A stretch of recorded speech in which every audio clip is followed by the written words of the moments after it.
자, 반갑습니다. 파트 2 찾아왔습니다. 여러분들 파트 2는요, 공통 파트의 두 번째 파트라고 보시면 될 것 같아요. 그래서 총 10문제가 출제될 거고요. 3점짜리, 그래 10문제가 30점의 배점을 갖습니다. 자, 이번 파트에서는요, 마지막 부분에 보험의 세제 부분이 있는데 그 부분은 과감하게 생략할 겁니다. 자, 그 생략하는 이유는 제가 마지막에 설명드릴 건데 간단하게 말씀드리면 세제 부분, 세금 부분은요, 외울 게 너무 많아요. 그래서 차라리 그 외우는 시간보다 다른 게 집중하려고 이번 쪽집게 강의에서는 그거는 별도로 다루지 않고 그 부분은요, 저희 앱이나 웹을 통해서 많은 이제 학습 컨텐츠들을 보시면 파트 2의 보험 세제 부분을 보시면 보다 더 정확하게 확인할 수 있으니까 나는 고득점을 맞아야 돼 라고 하시는 분들은 그 부분을 같이 학습하시고 또는 나 너무 세금이 궁금해 라고 하시는 분들은 같이 보시면 아주 좋을 것 같습니다. 여기 강의에선 다루지 않는다는 거 다시 한번 말씀드리면서 본학습을 시작 한번 해보도록 하겠습니다. 파트 2 처음은요, 보험 감독 방식의 유형을 물어봅니다. 여러분, 보험은 파트 1에서 설명드렸다시피 장기 금융 상품이에요. 길죠. 그리고 우리가 일반적으로 받는 보험금은요, 굉장히 고액이에요. 그러면 당연히 이런 것들은 감독을 해줘야겠죠. 그래서 보험 계약 관계자에 대한 중요한 사항들에 대한 감독 사항은 굉장히 보험업의 감독으로서 중요하다라고 보시면 됩니다. 그래서 보험회사 또는 그 보험업 자체를 감독한다, 뭔가 감독해서 잘못된 부분을 바로잡는다라고 생각하시면 좋을 것 같아요. 그러면 어떤 유형들이 감독 방식으로 있느냐를 보도록 하겠습니다. 첫 번째는 공시주의예요. 공시주의 뭐냐? 공시는 뒤에서 나오겠지만 알린다라고 보시면 될 것 같습니다. 회사가 가계부를 쓰죠. 그 가계부를 재무제표라고 합니다. 그런 영업보고서 등을요, 주요 정보들을 누군가에게 알려줘야 됩니다. 고객한테도 알려줘야 되겠죠. 이런 것들을 공시라 그러고 이 감독 방식의 유형을 공시주의라고 합니다. 뒤에서 자세하게 다룰 거거든요. 뒤에 보시면 준거주의라고 있어요. 준거주의는 말 그대로 뭔가 법칙과 규칙을 지켜야 된다는 건데 보험 사업의 요건을 충족해야지만이 보험 사업을 허가시켜 주겠다라는 법률을 좀 지켜야 된다라는 걸 준거주의라고 보시면 됩니다. 여기서 가장 중요하고 가장 시험에 많이 등장하는 것은 세 번째, 실질적 감독주의라고 보시면 되는데요. 이건 뭐냐면 보험회사를 설립하고 운영하고 해산하기까지 모든 보험 산업의 전 과정을 계속적으로 감독하는 걸 실질적 감독주의라고 해요. 이게 왜 중요하냐면요, 우리나라가 이걸 쓰고 있거든요. 그래서 실질적 감독주의를 굉장히 많이 물어보니까 요거를 또 유심 깊게 보시면 더 좋을 것 같습니다. 혹시 보험 설계사분들 주변에 아는 분들 많이 있으신가요? 보험 설계사분들은 보험 모집을 할 수 있는 분들을 얘기해요. 근데 우리가 보험 모집을 판매라고 생각하는데 실상은 그렇지 않습니다. 왜냐?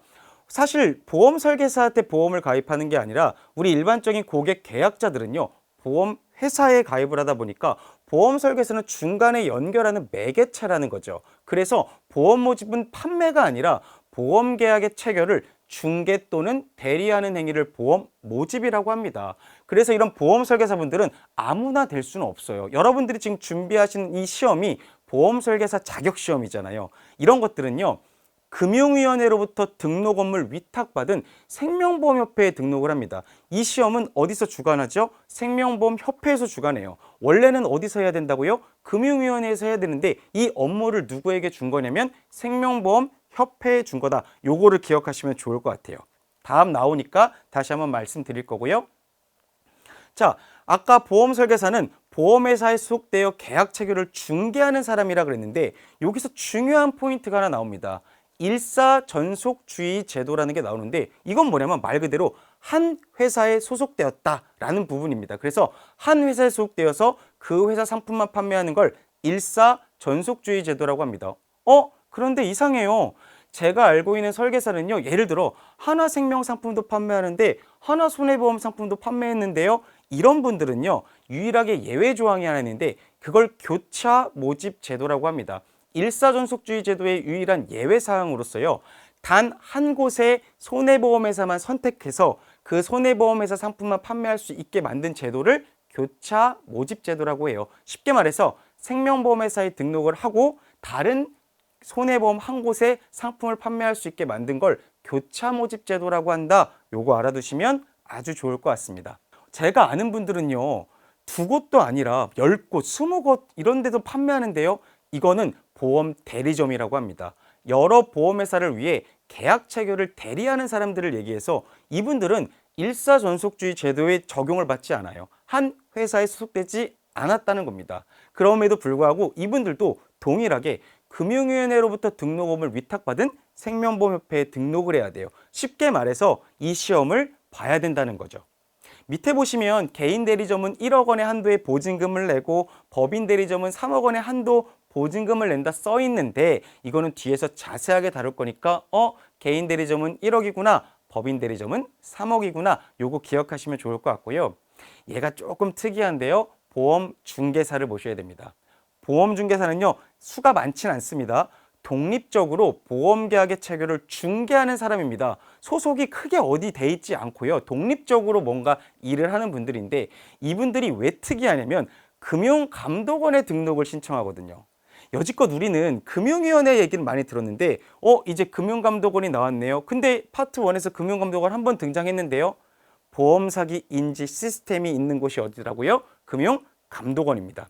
금융위원회와 금융감독원은 오답으로 굉장히 많이 출제가 돼요. 그러니까 여러분들 제가 중간중간에 금융감독원을 한번 정리해 드릴 거니까 금융감독원이 아닌 것들은 다 금융위원회라고 보시면 될 것 같습니다. 그럼 벌써 금융감독원 2번 나왔네요. 보험사기 인지 시스템이 있는 곳, 그리고 보험중개사를 등록하는 곳이 금융감독원이다. 뒤에 나오겠지만 민원을 담당하는 곳도 금융감독원입니다. 이 3개를 제외한 나머지는 다 금융위원회라고 보시면 되죠. 보험 설계사분들은요, 등록 요건이라는 게 있습니다. 여러분 지금 공부하시는 게 다 등록 요건이에요. 그래서 여러분들처럼 이 공부를 하시는 분들을 우리 신규 등록 보험 설계사라고 하고요.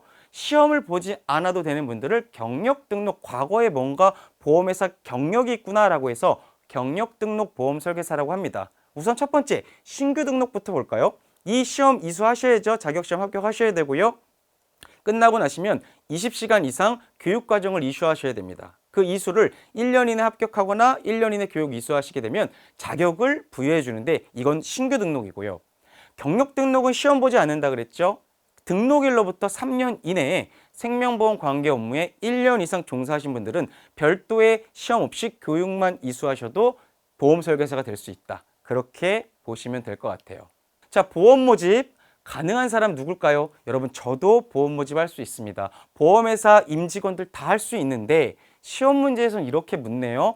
대표이사, 사회이사, 감사 및 감사위원은 보험 모집이 불가능합니다. 다 사자가 붙네요. 사자 붙는 분들은 다 보험 모집이 불가능하다라는 걸 알아두시면 좋을 것 같아요. 또 하나 볼까요? 보험 설계사 자체가 되지 못하는 분들이 계세요. 자, 피성년 후견인 또는 피한정 후견인이라고 하죠. 우리 옛날에는 근치산자, 한정치산자라 했습니다. 쉽게 말해서 의사결정을 정말 쉽게 하지 못하는 분들은 우리가 피성년 후견인 또는 피한정 후견인이라고 하시는데 이런 분들은 사실 보험 설계사가 될 수 없어요. 그리고 파산 선고된 사람 중에 복권되지 않은 사람, 벌금 이상의 형을 받은 후 그 집행이 끝난 지 2년이 경과되지 않은 분들, 집행유예 선고 그 유예 기간 중에 있는 분들, 등록이 취소된 후 2년 미경과자, 보험료 유용 후 3년 미경과자 이런 분들은요. 보험 설계사가 될 수 없습니다. 다 외우실 필요는 없을 것 같아요. 피성년 후견인, 피한정 후견인, 그리고 파산 선고 후 복권되지 않은 사람 요 정도는 꼭 기억하시고 넘어가시면 시험 문제 맞추는데 아주 도움이 될 것 같습니다. 보험 설계사가 되려면 위촉, 해촉, 등록, 말소라는 이런 절차를 거치는데 용어가 참 어렵죠. 자, 처음 듣는 용어들도 많으실 겁니다. 자, 위촉과 해촉이라는 거는요. 보험회사에서 진행되는 용어고요. 등록과 말소는 사실 협회에서 진행하는 용어라고 보시면 됩니다. 위촉부터 볼까요? 위촉은 뭐냐면 말 그대로 제가 보험회사와 계약서를 쓰는 걸 위촉이라고 합니다. 해촉은 뭐예요? 계약서를 파기하는 걸 해촉이라고 하죠. 위촉을 하면 뭐가 될까요? 당연히 등록을 해야겠죠. 근데 아까 어디다 등록한다 그랬죠? 금융위원회로부터 등록금을 위탁받은 생명보험협회에다 등록한다 그랬죠. 그래서 보험협회의 모집 종사자로 등록하는 걸 등록이라고 합니다. 반대로 해촉, 계약서를 파기시켰습니다. 그리고 나면 당연히 이 등록사항을 말소시키겠죠. 이거를 말소라고 합니다.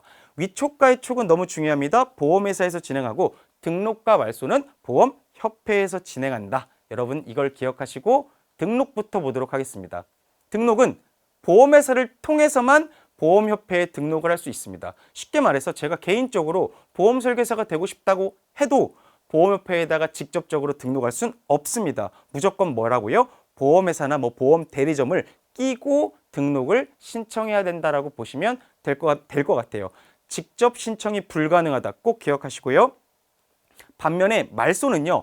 보험회사를 통해서도 말소 처리할 수 있지만 본인이 직접 말소 처리할 수 있습니다. 뭐 생명보험협회를 방문하거나 또는 홈페이지를 통해서도 말소 처리할 수 있으니까 그 부분을 조금 유심 깊게 보시면 될 것 같아요. 절차는 보험설계사가 해촉 신청하고 보험회사는 위촉 계약을 종료시키면서 말소 신청을 협회에다 하고요. 협회는 말소 신청하겠죠? 처리하겠죠? 그리고 나면 말소가 완료되고 이 보험설계사는 혹은 다른 회사로 옮기려면 다른 보험회사 등록이 가능하다라고 보시면 됩니다.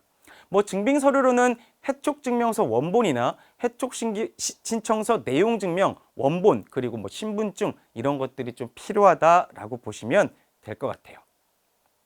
아까 대리점 얘기 잠깐 드렸는데요. 시험 합격해야 된다고 했죠. 마찬가지로 등록 교육 과정을 20시간 이상 이수하는 거는 보험 설계사분들이랑 동일합니다. 근데 보험 대리점의 경력이 조금 달라요. 아까 보험 설계사의 경력은 아까 몇 년이었죠? 3년 이내에 1년 이상의 경력이 있으면 되는데 보험 대리점은 좀 다르게 4년 이내에 2년 이상 종사해야 됩니다. 경력 등록이 되려면. 다르죠? 3년과 1년, 4년과 2년이 다르니까 당연히 이거는 오답으로 서로 바꿔서 출제를 자주 하다 보니까 그 부분을 조금 더 유심 깊게 보시면 좋을 것 같고요. 자, 보험 대리점을 잠깐만 보도록 하면요. 보험 대리점은 개인 대리점과 법인 대리점으로 나눕니다. 근데 이 대리점은 연수 과정을 이수한 사람이나 관계 업무에 2년 이상 종사한 사람 중 1명 이상이 있어야 되는데 마찬가지로 아까 제가 다양한 상품을 취급한다 그랬죠. 일사전속주의 제도에 해당되지 않습니다. 그런데 직접 상품을 개발하고 판매하는 것은 불가능하다 보니까 쉽게 말해서 계약을 그냥 회사 대리해주는 역할을 한다. 그렇게 보시면 좋을 것 같아요. 자, 그러다 보니까 많은 회사들과의 계약을 통해서 그 회사의 보험 모집을 대리합니다. 아까 살짝 설명드렸죠. 개인보험 대리점은 영업보증금을 내야 됩니다. 회사에 1억 원 이하 영업보증금을 내고요.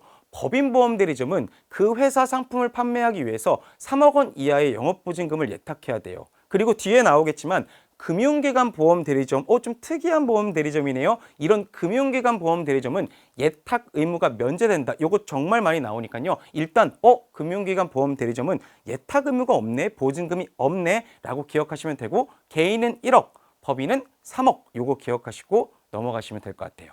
보험 중개사 등록 어디다가 한다 그랬죠?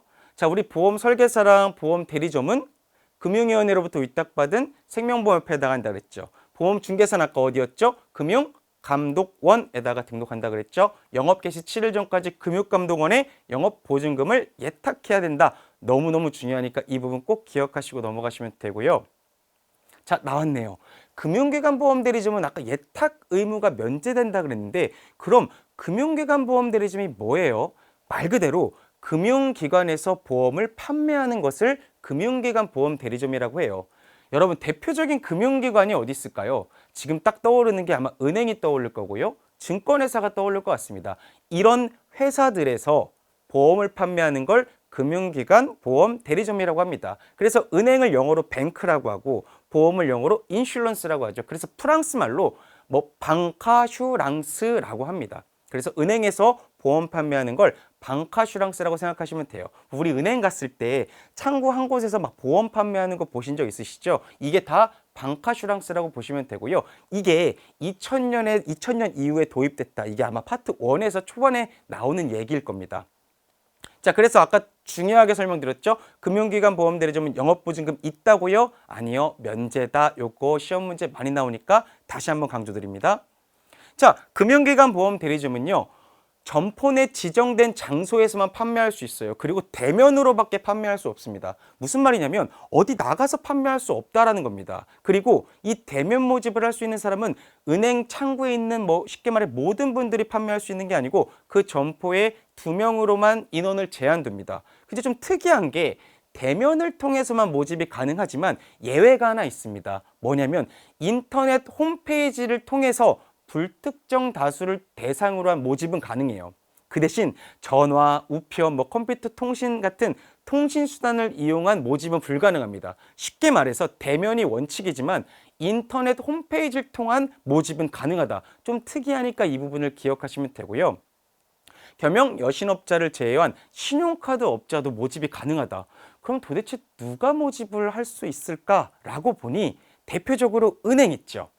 투자매매업자, 투자중개업자, 증권회사입니다. 상호저축은행, 한국산업은행, 그리고 중소기업은행, 겸용여신업자 제외한 신용카드업자, 조합 및 농협은행 다 금융기관 보험대리점이 될 수 있습니다. 금융기관 보험대리점이 될 수 있다. 쉽게 말해 여기서도 보험을 판매할 수 있다. 그 대신 예탁 의무는 없다. 이렇게까지 알아두시면 아주 좋겠네요. 그 대신 금융기관 보험대리점은 아주 강력하게 금지하는 행위들이 있습니다. 뭐가 있을까요? 은행을 생각해 볼까요? 대출을 조건으로 은행에 있는 보험 상품들을 이거 가입해 라고 할 수 없습니다. 은행 용어로 은어로 꺾기라고 저희가 표현을 하죠. 절대 대출을 조건으로 보험 가입을 유도하면 안 되고요. 그리고 아까 점포별 2명이라 그랬잖아요. 모집할 수 없는 직원이 모집하는 거 안 돼요. 그리고 나가서 모집하는 거 안 돼요. 점포 외 장소 안 되고요. 그리고 다른 금융거래로 취득한 개인정보를 동의 없이 보험 가입하라 이렇게 모집에 쓸 수 없다. 여기까지 알아두시면 금지 행위도 분명히 한 문제 나오면 문제 없이 맞출 수 있다. 말씀을 드릴게요. 보험을 모집할 때 금지하는 행위들이 있어요. 사실과 다르게 알리거나 중요 사항을 알리지 않은 행위 당연히 안 되겠죠. 그리고 다른 보험 상품과의 사실 비교 안 됩니다. 그렇게 하면 안 되는데 실질적으로는 굉장히 많이 하고 있죠. 원래는 금지하는 행위 중에 하나예요. 기존 보험 계약을 소멸시키고 새로운 보험을 권유하는 행위, 이게 나중에 나오겠지만 승환 계약이라고 하는데 이것도 엄격하게 금지합니다. 그리고 자필 서명 안 받았어요. 서명을 대리로 사인하네요. 절대 안 됩니다. 그리고 다른 모집 종사자의 명의를 이용하여 보험 계약을 모집하는 행위, 이거를 경유 계약이라고 하거든요. 이것도 엄격하게 금지한다라고 보시면 좋을 것 같습니다. 또 다른 거 봐볼까요? 금품 주는 거 안 돼요. 보험료 깎아주는 할인 행위 안 돼요. 수수료 주는 것도 안 돼요. 그리고 더 많은 보험금을 지급한다고 약속하거나 보험료 대납하는 행위 안 돼요. 대출금의 이자를 다시 대신 납입하는 행위도 역시 안 되겠죠. 그런데 고객에게 선물을 줄 수 있는 기준은 있습니다. 이게 연간 보험료의 10%와 3만 원 중에 적은 금액을 초과해서는 안 됩니다. 예를 들어 볼까요?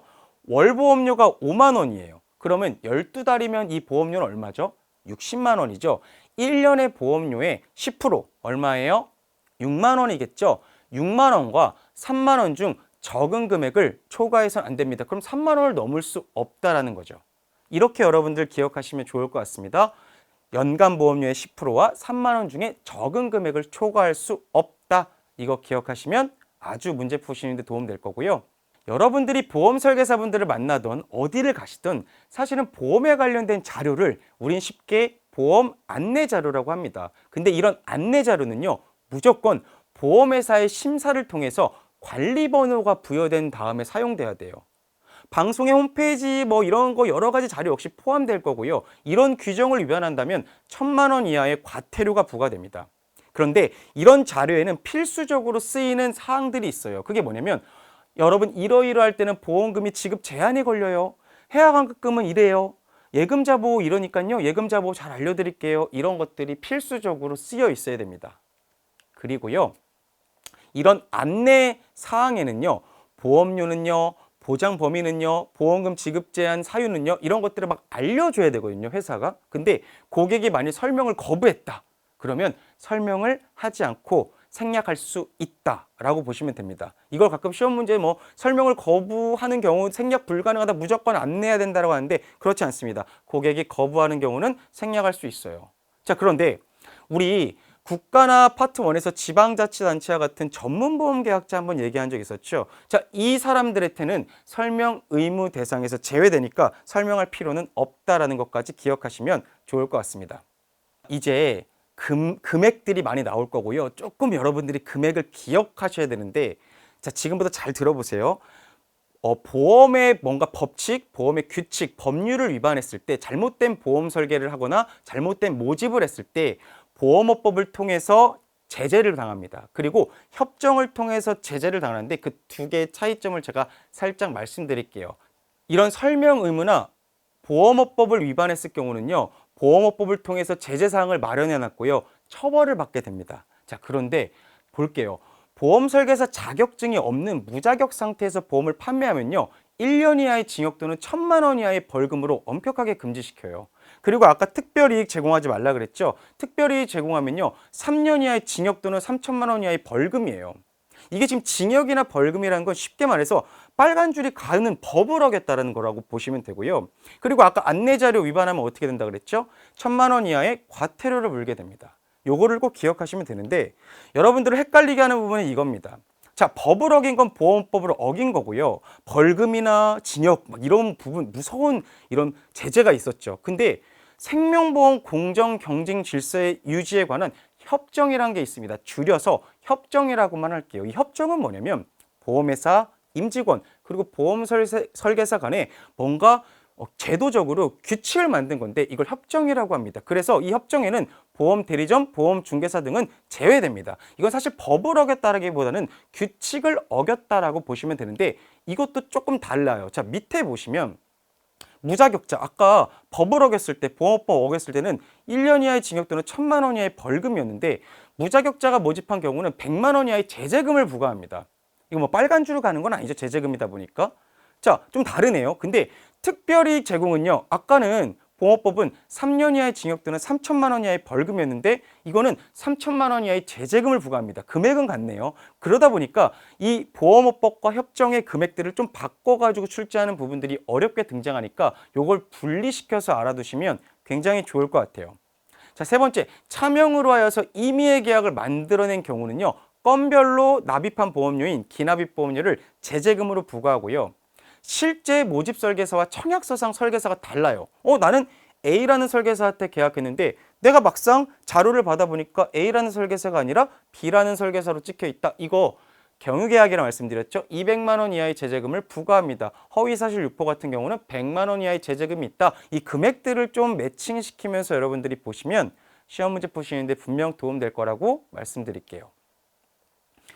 자, 승환계약인데요. 제가 중요하다 말씀드렸어요. 승환계약은 기존 보험을 부당하게 소멸시키고 새로운 계약으로 청약하는 것을 말하는데요. 예를 들어 볼게요. A라는 회사에 제가 근무하고 있다가 B라는 회사로 옮겼습니다. 근데 B 회사에 간 뒤에 6개월 안에 A 회사의 등록이 말소되기 전후 3개월간 해지 또는 실효된 계약을 B라는 회사로 갖고 갔어요. 그러면 건당 100만 원의 제재금으로 엄격하게 금지시키겠다는 겁니다. 쉽게 말해 A 회사의 계약을 B 회사로 갖고 가지 말라라는 건데, 승환계약에 허용되는 계약들이 있습니다. 쉽게 말해서 본인, 배우자, 직계 존비속 위아래입니다.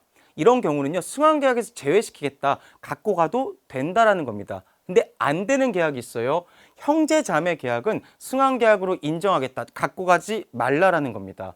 실제 시험에서는요, 승환계약에서 제외되는 건수는 몇 건인가 물어봅니다. 예를 들어 볼까요? 본인 3건, 배우자 3건, 형제 2건, 부모 2건입니다.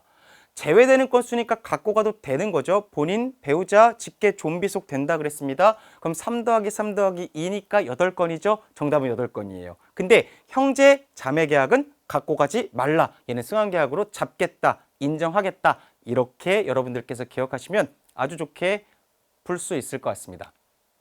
여러분들께서 정말 우수 인증 설계사가 되기를 바라는 생명보험협회의 마음인가요?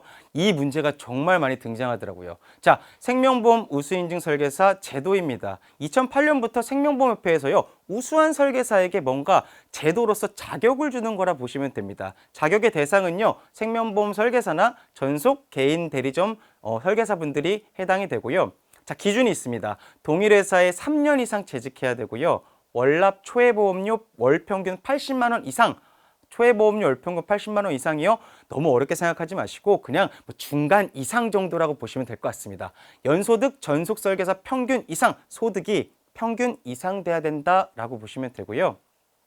자, 어려운 용어가 나오네요. 13회차 유지율이 90% 이상, 25회차 이상은 80% 이상 유지가 돼야 된다. 자, 이거 쉽게 설명드리면 1년 동안 계약한 건수가 제가 예를 들어 10건이에요. 그럼 9건 이상이 문제없이 잘 살아있어야 된다.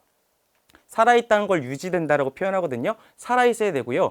2년 동안에는 8건 이상이 유지돼야 된다. 그렇게 보시면 좋을 것 같습니다. 그리고 직전 1년 동안에 품질 보증 해지, 민원 해지, 무효가 한 건도 없어야 됩니다. 품질 보증 해지, 민원 해지, 무효는요. 불완전 판매입니다. 잘못된 판매 관행이었다는 거죠. 그러니까 쉽게 말해서 정말 계약을 올바르고 정직하게 잘 하라는 겁니다. 이걸 잘 지키시면요. 인증기간 1년을 부여해 주는데 해당 연도 6월 1일부터 다음해 5월 31일까지 인증기간 1년 주고요. 뭐 수료증, 뭐 표창장이라고 해야 되나요? 뭐 어떤 이런 증서를 여러분들 이 우수인증 설계사분들에게 제공을 해주고요. 뭐 자료에도 우수인증 설계사 마크가 찍히니까 굉장히 사실 자랑스러운 제도 중에 하나죠. 자, 인증기간이 1년입니다. 이 연도, 이 월을 자주 물어보니까 6월 1일부터 5월 31일까지라는 걸 여러분들께서 기억하시면 좋을 것 같습니다. 보험 소비자를 보호하는 중요한 제도 중에 하나가 예금자 보호법이라고 있어요. 이건 뭐냐면 금융회사가 파산 등을 대비해서 예금자 재산을 보호하는 제도 중에 하나인데요. 자, 어느 때 지급이 되냐? 일종 보험사고 예금이 지급 정지가 되거나 회사가 폐산하거나 파산하는 2종 보험사고가 나왔을 때 누구를 예금자를 1인당 최고 5천만 원, 원금과 이자를 더해서 5천만 원까지 보장해 주겠다는 겁니다. 여기서 만약 채무가 있다면 그 채무를 뺀 나머지를 보장해 주겠죠. 자, 보호 대상이 있고 보호 제외 대상이 있는데요. 계약으로 보면 맨 밑에 게 좀 더 중요할 것 같아요. 보호 제외가 누구냐? 예금자 보호를 받지 못하는 상품들 뭐가 있을까요? 첫 번째, 회사가 가입하는 법인보험 계약 같은 경우는 여러분 보호되지 못하고요. 보증보험 계약, 재보험 계약, 그리고 변액보험 계약이 나오는데 이 변액보험 계약이 파트 3에서 중요하게 다뤄질 건데 이 변액보험 계약의 주계약 부분은요. 예금자 보호가 되지 않는다. 이렇게 여러분들 기억하시고 넘어가시면 될 것 같습니다. 보호 대상은 그냥 눈으로 보시면 되고요. 일반적인 다른 보험 상품들은 대부분 다 보호가 된다라고 보시면 좋을 것 같아요. 드디어 금융감독원의 세 번째가 나왔네요. 제가 금융감독원 하면 세 가지만 기억하시고 나머지는 다 금융위원회라고 말씀드렸죠. 자, 뭐였죠? 첫 번째, 보험사기 인지 시스템이 있는 곳은 금융감독원이었고요. 두 번째, 보험중개사를 등록하는 곳이 금융감독원. 그리고 드디어 나왔네요. 세 번째, 금융분쟁조정위원회가 위치되어 있는 곳이 금융감독원이다라고 보시면 됩니다. 이건 뭐냐면 금융 관련 분쟁의 조정사항을 심의하고 의결하는 기구다. 쉽게 말해서 싸움을 중재하는 곳이다라고 보시면 좋을 것 같습니다. 자, 계약자와 회사가 싸움이 났어요. 분쟁이 난 거죠. 그럼 조정 신청이 들어갈 거고 아무래도 당사자 간에 화해해 합의를 권고합니다. 그런데 이 합의 권고가 30일 이내 이루어지지 않은 경우는요. 이런 분쟁조정위원회에 회부가 되고요. 거의 100% 60일 이내에 심의하고 조정안을 작성시킵니다. 그러니까 판결을 내려주겠다는 뜻으로 보시면 되고요. 조정안을 수락했다면 재판상 화해와 동일한 효력을 갖고 이거는 조정 절차가 끝나게 된다. 그런데 이런 금융분쟁조정위원회에 회부되지 않는 경우가 있어요. 자, 법원에 제소된 사건이나 소를 제기한 경우는 당연히 분쟁조정위원회에 회부되지 않는다라고 여러분들께서 기억하시면 되겠죠? 자, 이런 거 말고도 우리 소비자들을 보호하는 제도들이 되게 많은데 첫 번째, 뭐 하나생명이나 기타 S사 뭐 여러 가지 생명보험회사 많잖아요. 이런 보험회사는 다 뭘 갖고 있죠? 고객 상담 창구, 우리가 알고 있는 콜센터 등을 운영하고 있죠. 그래서 금융감독원, 생명보험협회, 보험회사들은 이런 고객 상담 창구를 운영하고 있습니다. 그리고 파트 1에서 언급을 했지만 보험가입제도, 내보험 찾아줌 이런 것들을 우리가 운영하고 있다라고 했죠. 그리고 또 하나, 보험회사별로 민원 건수나 불안전 판매 비율 등을 좀 알 수 있게 소비자 포털 사이트를 운영하고 있다. 이 정도까지도 알아두시면 이런 것들이 기타 소비자를 보호하는 제도 중에 하나다라고 보시면 좋을 것 같습니다. 여러분들께서 잠깐 팁을 드리자면 치매보험을 가입하신 분들이 요즘 굉장히 많으실 겁니다. 근데 치매보험 가입하신 분들이 이걸 놓치는 경우들이 많거든요. 이게 뭐냐면 보험금 대리 청구인 지정 제도예요. 되게 중요한 제도인데 많은 분들이 모르시는데 이게 시험 문제 출제가 되거든요. 자, 이 무슨 말이냐? 본인 스스로 보험금 청구가 어려운 상황에 대비해서 보험금 대리 청구인을 미리 지정하는 경우입니다. 예를 들어 볼게요. 계약자, 피보험자, 수익자가 다 저예요. 근데 제가 치매에 걸렸어요. 그러면 계약자, 수익자, 피보험자 중에 누군가가 회사에 가서 보험금 주세요라고 얘기해야 되는데 제가 치매에 걸리다 보니까 제가 스스로가 보험금을 청구할 수 없는 상황에 놓일 수가 있죠. 그러다 보니까 이걸 대비해서 보험금을 대리로 청구할 수 있는 누군가를 지정하는 제도를 보험금 대리 청구인 지정 제도라고 합니다. 이거는 현실 속에서도 많이 필요한 제도니까 혹시 내가 치매보험이나 이런 것들 가입했는데 이런 것들 여러분들 없다면 꼭 한 번쯤은 신경 써야 될 부분이라고 생각을 합니다. 실제로 시험 문제에서 나오니까 여러분들 참고하시면 좋을 것 같아요. 생명보험 광고들 많이 보셨나요? 뭐 간행물, 신문에서도 있을 거고요. TV, 온라인 매체나 인쇄물을 통해서도 여러분들 많이 접하셨을 겁니다. 자, 이런 광고들은요, 심의를 받아야 돼요. 근데 이런 심의를 받는데 본사 이외에 예를 들어서 우리 주변에 있는 지점, 뭐 사무실 이런 곳이나 대리점이나 설계사분들이 직접 만든 자료를 일일이 하나하나 심의할 수 있을까요? 심의를 못합니다. 그러다 보니까 광고 심의의 대상은 이런 것들을 제외하고 대부분 본사에서 작성한 자료들만 광고 심의의 대상으로 쓰인다라고 기억하시면 되고요. 심의 절차는 이렇습니다. 상품을 광고로 낼 거예요. 그러면 당연히 사전에 심의를 받는 사전 심의 절차를 거칩니다. 뭐 준법 감신 확인 받고요. 생명보험협회 심의 받고요. 광고심의위원회에 심의를 받아야 됩니다. 좀 복잡하고 까다롭죠. 자, 근데 우리가 요즘에 홈쇼핑 통해서 보험 가입 많이 하거든요. 자, 이런 것들은 사전 심의가 가능해요. 홈쇼핑은 대부분 라이브로 진행되는데 사전심의 힘들겠죠. 그러다 보니까 뭐 대본이나 이런 건 사전심의 하고요. 사후심의 끝난 다음에 몇 개를 골라서 사후심의하고 그리고 상시 모니터링 홈쇼핑을 계속 지켜보면서 잘하나 이런 것들을 지켜본다. 참고로 알아두시면 돼요. 광고심의위원회에 제재가 있는데요. 심의를 만일 받지 않고 광고하는 경우는 1억 원의 제재금이 있어요. 그리고 지켜야 될 뭐 사항이나 이런 것들을 금지하는 사항들을 위반했을 경우 뭐 준수사항을 잘 위반했을 경우는요 5천만 원 이하의 제재금이 있고요. 광고 심의 유효 기간인 1년을 경과한 경우는 3천만 원 이하의 제재금이 있습니다. 그래서 1억과 5천만 원, 3천만 원 자주 물어보니까요. 여러분들 이 항목으로 매칭해서 같이 보시면 좋을 것 같아요. 그래서 상품 내용 없이 그냥 기업의 이미지 광고 같은 경우는 심의 대상에서 제외되고요. 홈쇼핑은 아까 말씀드렸다시피 상시 모니터링 제도를 운영하고 있다. 참고로 알아두시면 되고요. 자, 이런 상품 광고를 할 때요. 필수 안내 사항들이 있어요. 자, 기존 계약을 만약 해지하시고 다른 계약을 체결하시면요. 인수가 거절되거나 보장 내용이 달라질 수 있다. 이런 것들을 알아두셔야 되고 변액보험 같은 경우는 보험금이 변동할 수 있다. 너무 중요하죠. 안내해 주셔야 되겠죠. 보험금, 보험료, 해약환급금은 당연히 필수로 안내돼야 될 부분이라고 생각합니다. 자, 그럼 보험 상품 광고할 때 금지하는 행위들 있죠. 뭐 제한 없이 보험금 수령이 가능하고 뭐 무조건 준다 이런 것들 다 금지행위입니다. 그리고 중요합니다. 보험료를 1할 표시한다. 1할 표시가 뭘까요? 월 얼마를 하루 얼마로 표시하는 거죠. 월 금액을 하루로 쪼개서 표현하는 1할 표시 금지합니다. 그리고 고액보험금 수령 사례를 소개해서 보험금을 많이 지급받는 것으로 오인하게 하는 행위도 안 돼요. 이런 것들은 다 금지 행위에 해당되니까 쭉 보시면 좋을 것 같습니다. 공시가 나왔는데 이 파트 2를 시작하면서 제가 공시라는 얘기를 잠깐 드리면서 이 공시는 알린다라고 표현드렸죠. 그래서 이 보험 정보의 공시는요, 알리는 제도라고 보시면 됩니다. 기업의 재무 상황이나 영업 실적 등을 외부에 알리는 걸 공시라고 표현한다. 그래서 보험회사는 경영공시, 상품공시, 생명보험협회에서도 여러 가지 공시가 있고요. 금융감독원은 또 공시예요. 그래서 지금부터는 이 공시에 대해서 차근차근 한번 알아보도록 하겠습니다. 공시에서도 분명 한 문제가 출제되니까 여러분들 좀 집중해서 들으시면 좋을 것 같아요. 경영공시는 말 그대로 회사의 상황을 알려주는 건데 이거는 정기공시와 수시공시가 있어요. 정기공시는 말 그대로 정기적으로 알려주는 거고 수시공시는 수시로 알려주는 거겠죠. 이 정기공시는요. 결산공시와 분기별 임시결산공시로 나눠서 출제가 됩니다.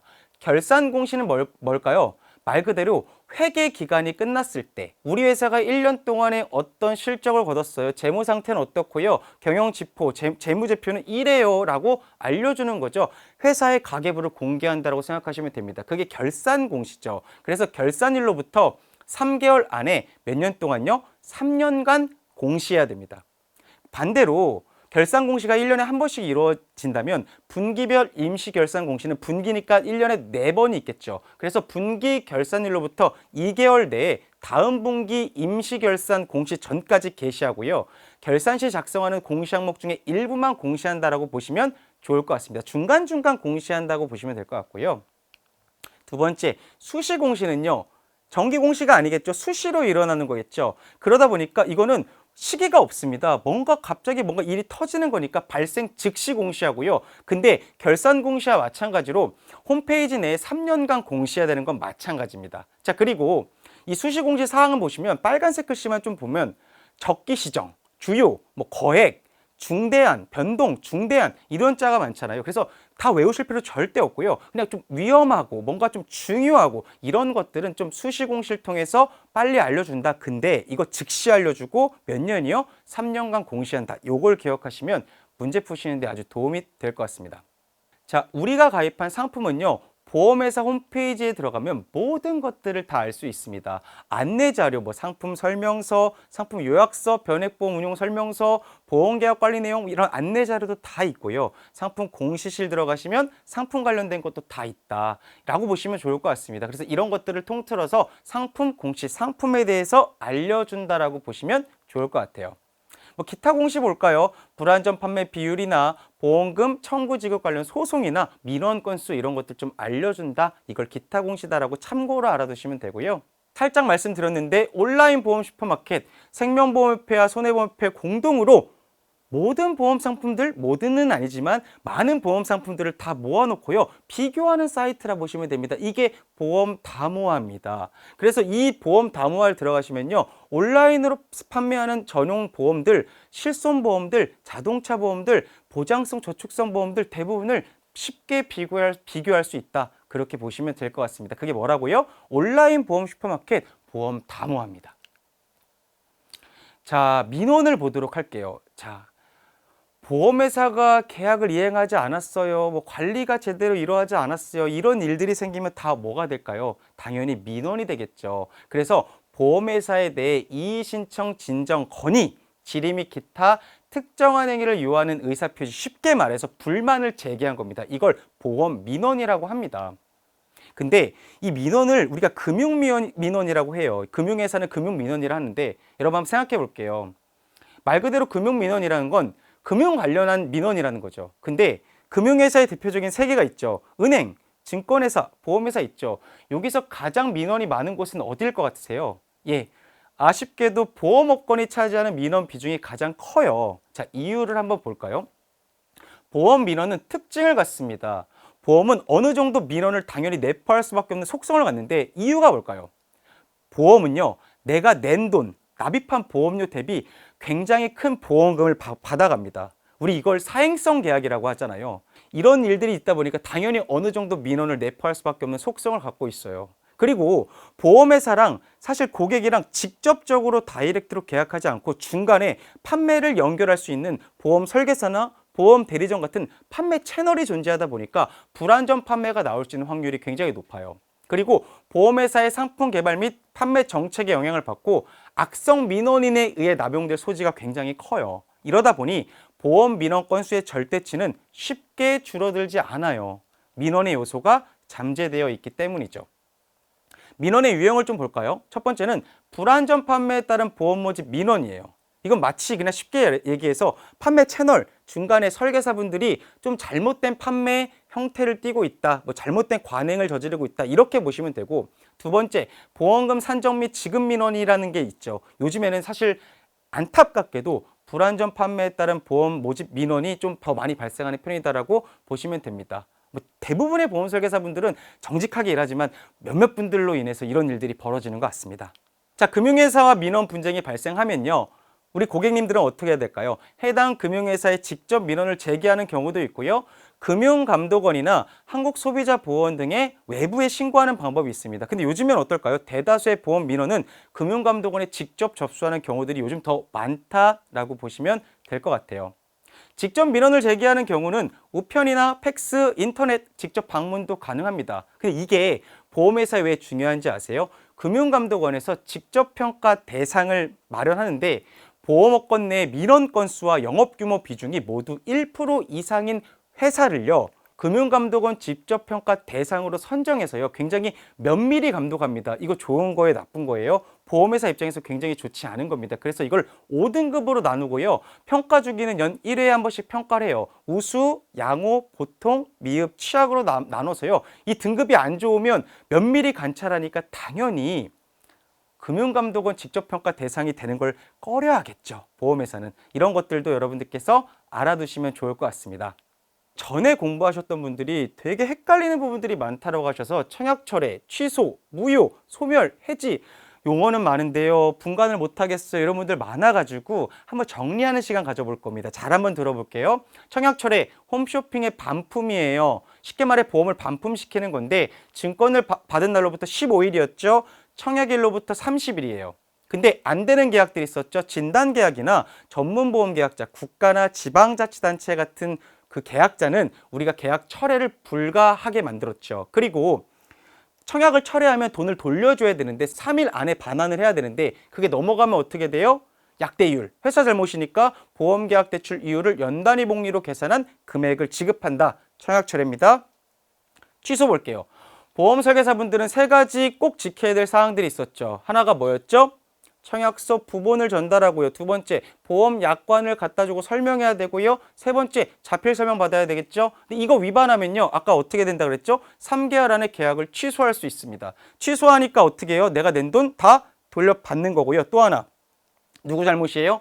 회사 잘못입니다. 그렇기 때문에 약대이율, 연단위 복리를, 이자를 지급받는다. 이렇게 취소를 보시면 좋을 것 같아요. 자, 무효를 볼게요. 무효는요, 보험계약이 성립한 날로부터 효력이 없어졌다. 그냥 쉽게 말해 이 보험을 무효 처리하는 건데, 이거는 쉽게 말해서 이 계약은 사실 들어가면 안 되는데, 성립되면 안 되는데 성립이 돼버린 계약들을 아예 없던 걸로 바꿔버리는 겁니다. 그러다 보니까 이거는 사실 누구의 잘못이라고 하기 좀 모호하다 보니까 이미 납입한 보험료를 그냥 돌려주긴 합니다. 이 3가지 사유가 있는데, 첫 번째는 타인의 사망을 보험금 지급 사유로 하는 경우 피보험자 서면 동의 안 받았다. 피보험자가 사인하지 않았을 경우 당연히 이건 무효 처리됩니다. 그리고 만 15세 미만자, 심신상실자, 심신박약자, 쉽게 말해서 약자들입니다. 약자들을 피보험자로 하여서 사망을 보험금 지급 사유로 한 계약들. 그래서 우리가 어린이 보험에는 사망보험금이 없어요. 파트 이제 3, 4에서 제가 자주 다룰 거니까 그렇게 보시면 될 것 같고, 계약을 체결할 때 계약에서 정한 피보험자 나이에 미달 또는 초과되었을 때 당연히 이거는 무효 처리된다. 납입된 보험료 돌려주고요, 계약을 무효시킨다라고 보시면 되고요. 소멸은 뭐예요?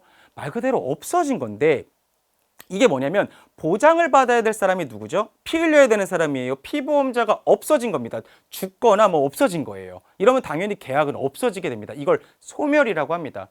이랬을 때 피보험자가 사망보험금이 있는 경우는 사망보험금을 지급하고요, 없는 경우는 책임준비금을 지급하는데, 이거는 파트 3에서 엄청나게 많이 다룰 거니까 그걸 소멸은 이제 파트 3에서 좀 보시면 될 것 같고요. 해지는 뭐예요? 고객이 계약을 그냥 이제 그만할게요 라고 해서 해지하는 경우가 있고요. 그리고 파트 1에서 중요하게 말씀드렸는데, 계약이 해지되는 경우가 하나 있어요. 이게 뭐냐면 알릴 의무를 위반한 경우입니다. 키, 몸무게, 병력 이런 거 써야 되잖아요. 이거를 위반한 경우는요, 누구 잘못이에요? 고객 잘못입니다. 그러다 보니까 회사는 이거를 해지할 수 있습니다. 해지하면 뭐 줄까요? 해지환급금 주니까 내가 낸 원금보다 적을 수도 있다. 이렇게 여러분들 해지까지 보시면 될 것 같습니다. 자, 어렵죠? 이 5가지를 한번 쭉 정리해보면 여러분들 잘 한번 보시면 크게 이해할 수 있다라고 보시면 될 것 같습니다.